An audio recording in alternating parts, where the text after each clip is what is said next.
In previous slumps, for example in 1974, economic slowdown triggered falls in company earnings, prompting investors to sell their shares. Prices only began to rise again as the world's economies revived.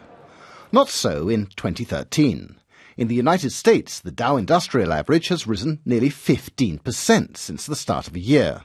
Japan's Nikkei index has risen by over 37%, and the UK's FTSE is up over 11%.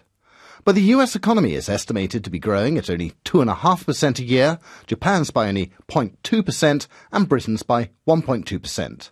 Exuberance can't be the driving factor. So what is? If we are entering into a period where we expect very anemic growth for, say, 5 to 10 years, and that we expect interest rates to remain low for 5 to 10 years, and that therefore we expect bond markets to have yields that are very low, then I think that the earnings yield on equities becomes more and more attractive in that environment. Some stockbrokers think that share price indexes here in London and in New York could rise by a further 20 or 30% over the next few months as more and more investors adopt the strategy of buying into equities. But what are the risks that after the surge in the stock market price, it'll collapse again?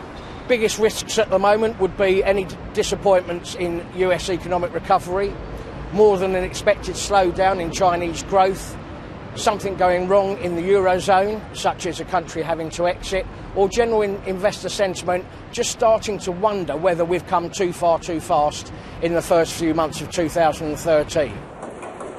One thing which could really harm share prices is if leading economies like America's start to motor again. Governments would then start raising interest rates back up to their pre-crisis levels.